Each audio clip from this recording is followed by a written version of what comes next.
大家好，過去16年，我親手面試過超過8000個求職者，由實習生到上市公司嘅 CFO， 我都幫咗超過1000個老闆揾佢哋最核心嘅人才。喂，廖師傅，你明明係玄學老師㗎，但係其實呢，原來過去16年啊，我成日用個身份係一間獵頭公司嘅老闆，所以呢，我可以好肯定咁話你知，一個人喺職場上高有冇前途，好多時唔使等佢開口，我只要睇一睇佢張辦公台或者佢坐低嘅姿勢，我心入邊已經有7、8成嘅答案啦。我見過太多有才華、有能力嘅人搏命做嘢，但係永遠咧升唔到職，加唔到人工。佢哋會同我呻：喂，公司咧好唔公平啊！老闆又睇唔到，同事搶埋啲功勞，佢哋會喺度喊啊，覺得自己咧好委屈咁樣。但係我想講句殘酷嘅真心話，好多時候唔係老闆睇你唔到，而係可能係你張辦公台每日都喺度同你老闆講：我未 ready。我唔可靠，我唔值得被提攜啊！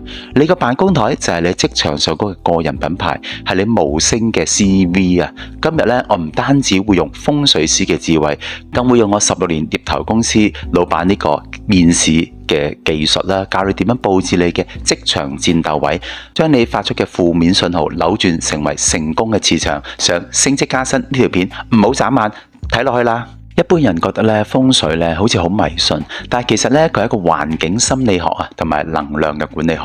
古代啲帝王將相啊，打仗布陣啊，講求左青龍、右白虎、前朱雀、後玄武。你張辦公台其實就係你個人嘅戰場，同樣係需要布陣嘅。跟住我用獵頭嘅眼光檢查一下你個位啦。第一，講下乜嘢叫玄武咯。其實玄武咧係代表靠山啦、貴人啦、穩定性，所以背後咧一定要有埲實嘅牆啊，唔好對住門口啦、窗口啦、走廊咁樣。咁我喺 interview 人哋嘅時候咧，如果一個咧 candidate 係一個求職者揀一張背後咧係通道嘅凳坐，我對佢嘅信心其實扣咗分啊。點解？因為潛意識入邊啊，一個背後啊背脊咧冇依靠、空虛嘅人，其實缺乏安全感，做事咧容易分心，唔夠自信。喺老闆眼中咧，呢種員工就係唔穩陣，擔唔到大旗咯。你背後嗰條路人來人往，你嘅心神、你嘅運氣都跟住啲人流走晒啦。你點樣專心做嘢呢？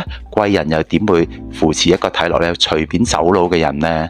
所以咧，如果真係有得揀嘅話咧，必須同埋必須配夠實牆啊！如果冇得揀，咪用張高少少背脊嘅辦公凳咯，再喺椅背咧掛一件深色厚實嘅外套，人為咁樣去做一個假嘅靠山，呢個真係最低嘅要求啦。第二咯，就係朱雀咯，前朱雀。朱雀代表咩？名堂咯，前途咯，視野咯。所以咧，前方一定要開闊、整潔、明亮嘅。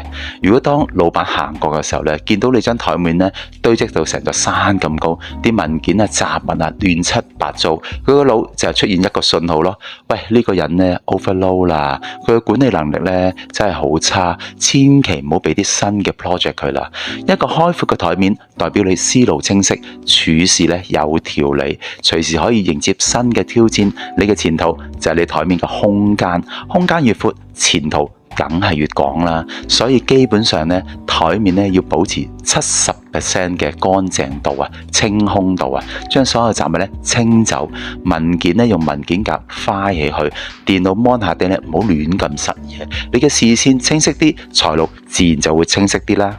第三就係青龍啦，我哋叫左青龍啊。青龍代表乜嘢？權力、地位、男性嘅貴人。事業發展，龍嗰邊咧宜高不宜低，宜動不宜靜。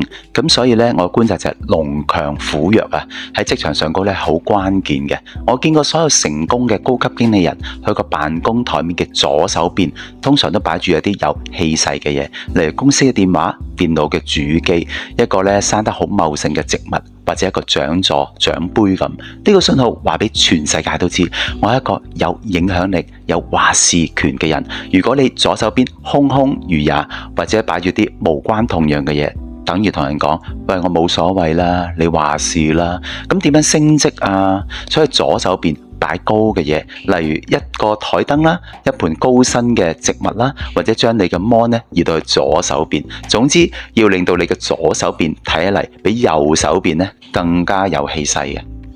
第四就係白虎啦，咁啊頭先講咗左青龍，咁而家梗係右白虎啦。白虎代表執行力、財富，但係亦都代表小人是非。虎嗰邊咧宜低不宜高，宜靜不宜動。所以我嘅觀察就係好多人做嘢好叻，但係成日俾同事督背脊搶功勞。通常咧都會叫佢檢查下自己張台嘅右手邊會唔會擺咗啲好尖銳嘅嘢呢？例如剪刀啊、美術刀啊，或者係啲你擺咗啲係會喐嘅嘢啊，好似風扇仔啊咁樣。白虎嗰邊太強勢、太混亂，就好容易咧招惹是非小人。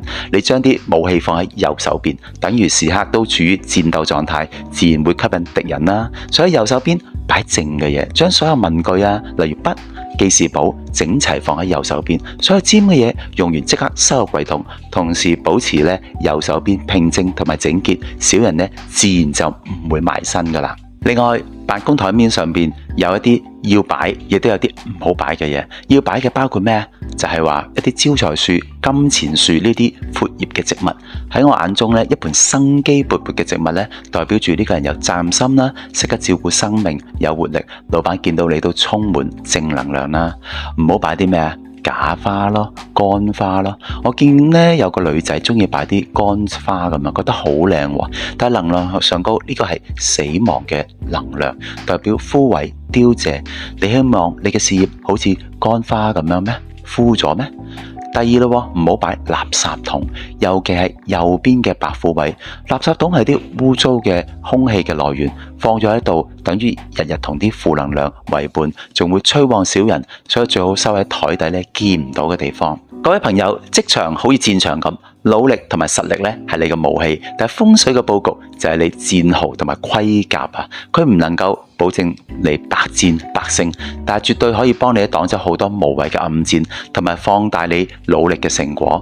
我唔係叫你迷信風水，亦都唔係啲迷信嘢，而係我用我16年睇過8000個求職者嘅案例經驗話你知，一個懂得管理自己周圍環境能量嘅人，通常都係一個更加自律、更有目標感、更能夠成功嘅人咯。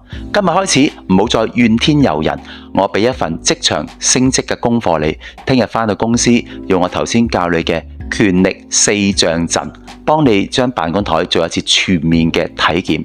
下低留言話我知，你嘅青龍位、白虎位、玄武、朱雀邊一樣最需要執。例如你可以留言，喂，廖師傅，我個位咧背後原來玻璃窗，玄武大忌，我聽日即刻掛翻件褸先。我會盡量睇下大家嘅留言，一齊交流下。如果你覺得今日嘅獵頭識人玄學幫到你，記得 comment、like 同埋 share， 將呢個職場生存秘笈咧分享俾你身邊咧仲掙扎緊嘅朋友。最重要記得訂閱我嘅頻道，撳埋個鐘仔，我會為你揭示更多咧我哋咧人力資源、獵頭界、HR 界高層先知嘅一啲職場嘅潛規則㗎。拜拜。